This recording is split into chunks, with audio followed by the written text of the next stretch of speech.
Hi, I'm Dan Howe with LMI Technologies. I want to give you a demonstration of the Gocator 2300 series laser line profiler, which is a 3D smart camera for 3D measurement and control for factory environments.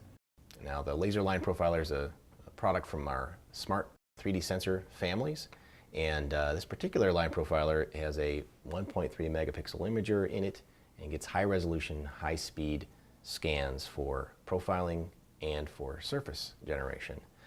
This particular model, the Gocator 2330, has a laser line generator in it and a camera, as well as a full processor on board for complete tool set to allow a user to craft their own applications on board and do measurement and control in a factory environment.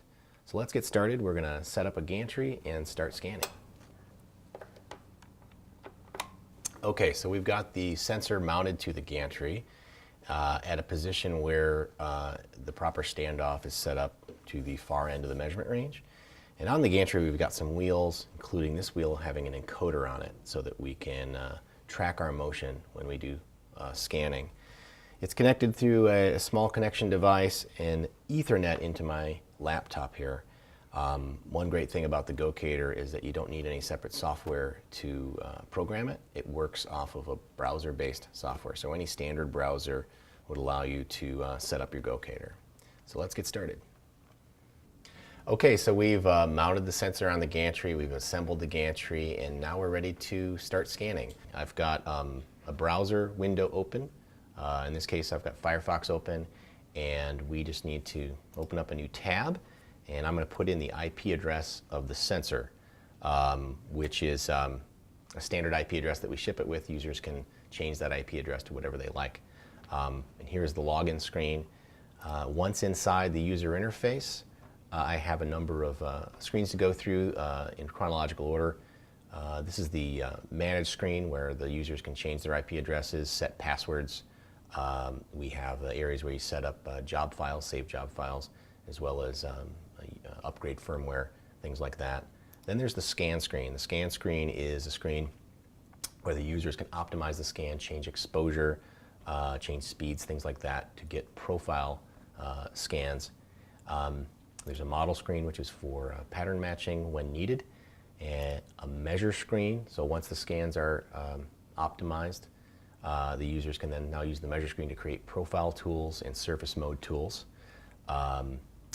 An output configuration screen, so once the tools are created, then the users can decide how they want to output those tools to their control system. And finally, a dashboard. The dashboard is a screen where you can see health statistics of the sensor as well as the measurements that you've created and monitor those. So we're going to move back to the scan screen and turn on the sensor. You can see the laser line here. And I'm just going to put my fingers in there and we're looking at a live scan. Right now we're measuring this 200 times a second we are scanning. So we get over 200 profiles per second. Users can increase that speed. And in each one of these profiles we get over 1,200 points. So we're actually generating somewhere around 250,000 points per second. Okay, so let's scan an actual object. I'm just going to put this wood block in there under the laser and we'll look at that profile. And if I zoom in, you'll see that this profile is made up of individual points. And if I zoom in here, you can see those points.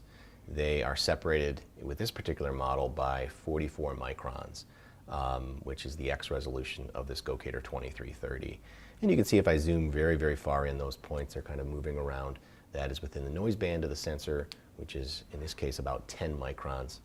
If I zoom back out, you'll see this whole coordinate system is part of our factory calibration. So on the x-axis is our x dimensions, goes from about 0 to plus 40 or so, and down to negative 40. That's our field of view in this case, which is about 85 millimeters. And the y-axis here is actually our z or z height plot, and this goes from minus 40 to plus 40. That's the measurement range of the sensor. You'll see that as I zoom in here, this is the profile. This profile is actually created by the image of the returned light to the camera. And if I go into a video mode, you will see the actual image on the camera. This is how we determine the Z positions of the points. These sensors are mapped out in a factory calibration process. And if I zoom in here, you'll see the returned light on the various pixels of the camera. We actually calculate at each point the center of gravity of light. So if I show those spots, you can see the actual calculated spots. These are done by a very sophisticated process that gets sub-pixel to produce the Z height maps for each profile. So I'm going to go back here into the profile mode, and you'll see that because of the way the sensor is mounted, I have the table, and in this case also the block, kind of at the far end of the field of view of the sensor so that I can have enough room to have different targets of different heights and scan those. If I really want to align this, so if this was mounted above a conveyor system and I wanted that conveyor to be mounted to be at the 0 level, I would just do a very simple alignment to that conveyor, to that machine coordinate system. So we have a coordinate system in X and Z, and we can align it to whatever coordinate system the machine is. So to do that, we have a very simple process. In this case, I'm doing an alignment to a flat surface. We're going to use the table. And what it's going to do is we're going to do a quick line fit to the table and correct for any tilt, and also set Z and X offsets as needed. So if I click the line button, we will see that we've now straightened out the profile, flattened it, and we've set the table at 0. Basically what it did is it went in here into this transformation function and populated these values automatically. So I am now aligned. Now what you didn't really see is that it did correct for any angle variance, but because this is mounted so that the angle is basically 0, you didn't really see that very well. So I'm going to clear this alignment really quickly, and I am going to just kind of exacerbate a tilt angle. Maybe I have to mount this sensor in a way where there's some sort of obstruction and I have to come in on an angle. That's fine as long as we correct for that tilt. So I've just kind of created a large tilt here, and I am going to realign. And as you'll see, I'm now corrected for that fairly extreme tilt, and I can measure objects even with that tilt. And basically this transformation function now contains about an 8 or 9 degree tilt correction. And so this could be very extreme, 20, 30, 40 degrees if needed. Sometimes we use 2 sensors together, and in that case you might have a sensor coming in from one angle and from another angle, and you might have different angle corrections for either to recreate that in a global coordinate system. Okay, so let's put this wood block back in, and actually before that we're going to just realign to the table. So I'll use this alignment function again, and so we're aligning to the flat surface of the table. And now I'm going to put this block in. We're actually going to make some measurements now.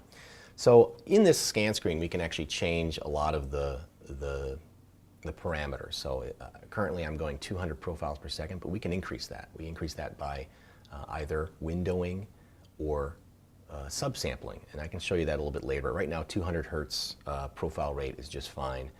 We can also change exposure. There's various exposure methods that if the targets are of different colors or different reflectivities, we can modify exposure to optimize the scan. Currently the default exposure of 400 microseconds is just fine.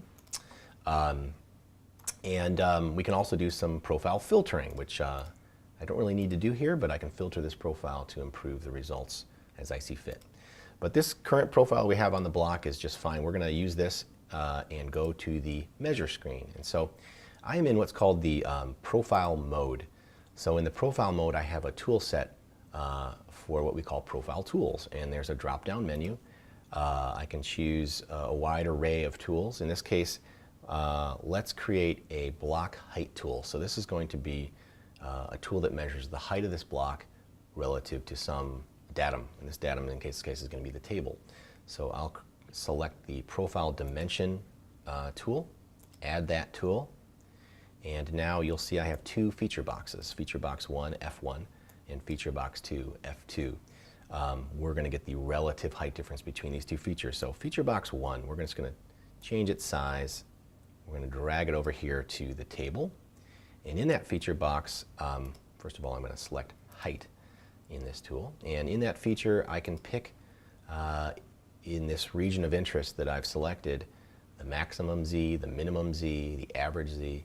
In this case, it makes sense to just take the average. We're getting a number of points across this, this feature box size, and we're going to average that. And then feature box 2, we'll do the same thing, but we will drag this on the top of the block, and we will take the average, oops, the average of that. So we have average height of the block and the table, and we're getting a value of 15.175. That's in millimeters, because this is a factory calibrated device. So we're down to the micron precision level. This sensor is good to about 10 microns resolution, but we actually report our value down to a micron. And here I'm creating that value. I can also determine if this is within some sort of acceptable range. So I can go to this output configuration and say, I need to be between, say, 14.5 and 15.5 millimeters. So I'll put in a minimum and a maximum acceptance. And you'll see that that number turned green means we're in the acceptable range. If for some reason this block was a bit thicker, higher, you'll see I fall out of that range and it turns red. So if that's all I wanted to do, I could go right to my output screen and say, well, gee, what do I want to do with this height output that I just created? I can deliver that in a variety of ways. We have an Ethernet output. We have this Ethernet output is actually our own Gocator protocol packet structure. You can get the entire profile as well as the tools that you create. We have PLC protocols, Modbus, Ethernet IP. We have an ASCII protocol, RS-232 serial. You can scale an analog output, and we even have the discrete digital outputs. Because I created that pass-fail, we can send that out as a discrete digital good or bad type output. So let's go back and create some more tools, because this is really one tool measuring the dimension of the height. But let's say I also want to measure something like width, so we can create many tools that work simultaneously.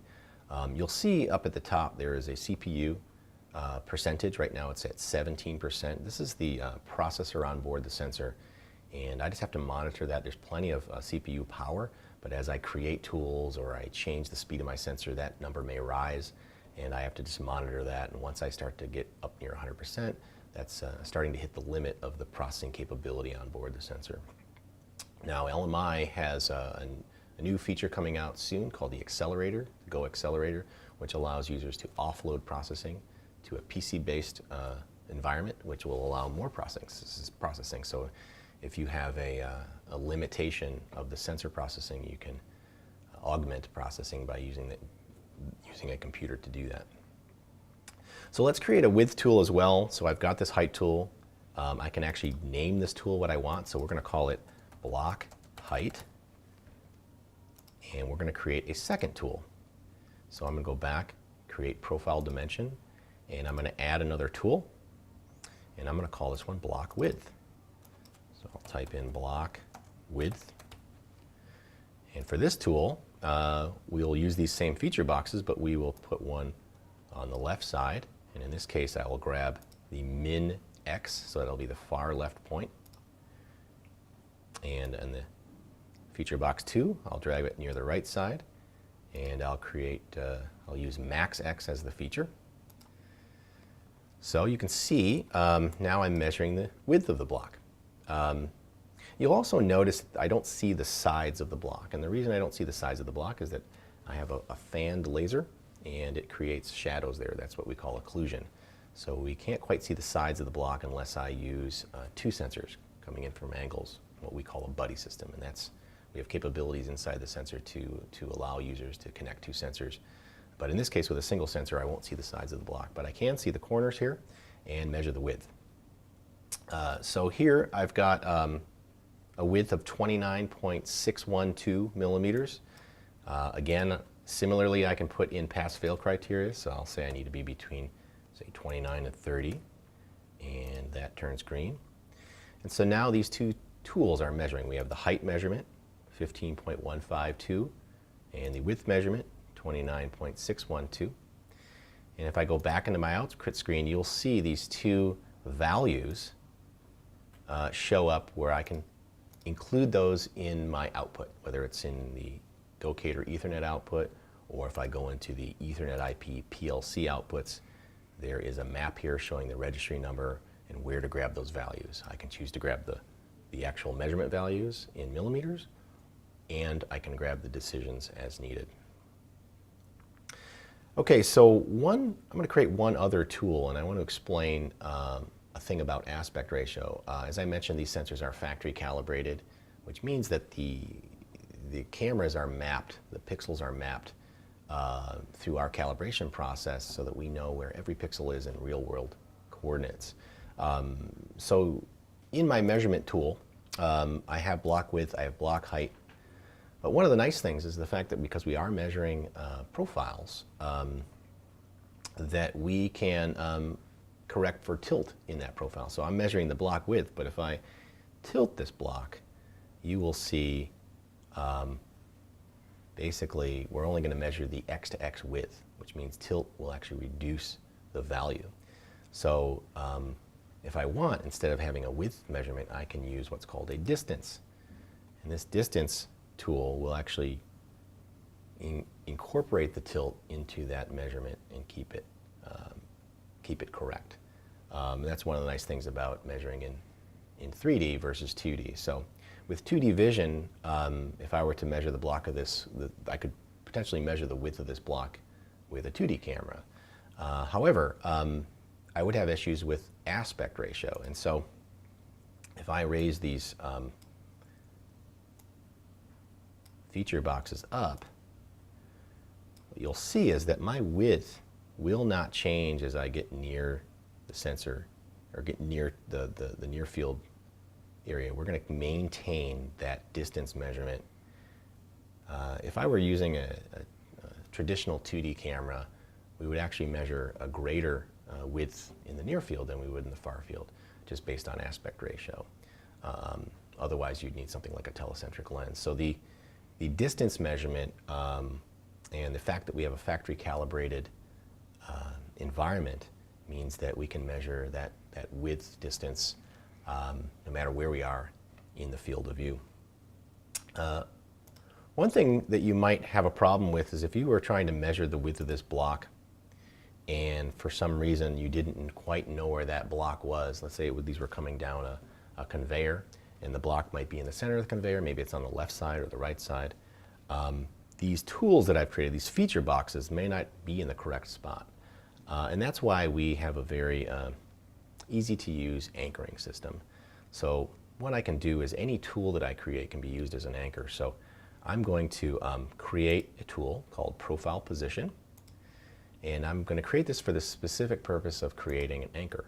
And in this case, we are going to rename this tool, and we're going to call it Anchor. And in this tool, I have one feature box.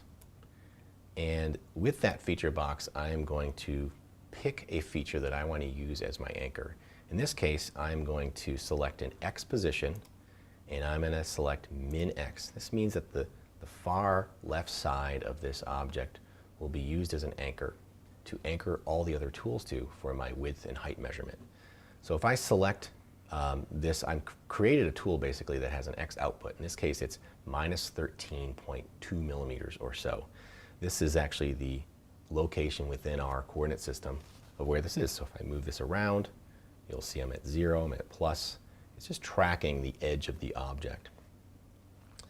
If I go in, if I create that tool and I go into, say, my block width, I can now select the anchoring tab and anchor that tool. Right now, that currently the X anchor is disabled, but if I enable it and select the anchor X, which is the X value of the anchor tool that I just created, I've now anchored that tool so that it will track, the feature boxes will move with the edge of the object. Meaning, if I have this block of wood and it comes in on the right side, these feature boxes will find it. And if it's on the left side, they'll find it as well. This also works for the height tool. So if I go to that tool, I can also anchor that tool to the X anchor. So now both tools are anchored. Now these are just anchored in X. We can also anchor in Z. So if I go back to that anchor and I create a Z value, so now it's using that same position tool to create a Z value. Again, we're going to use the left edge, which is just fine. And now I can go into the block width and also anchor it in Z. So I'm X anchoring it and Z anchoring it, so I can actually move this block anywhere within the region of interest and measure its parameters, measure its width and its height.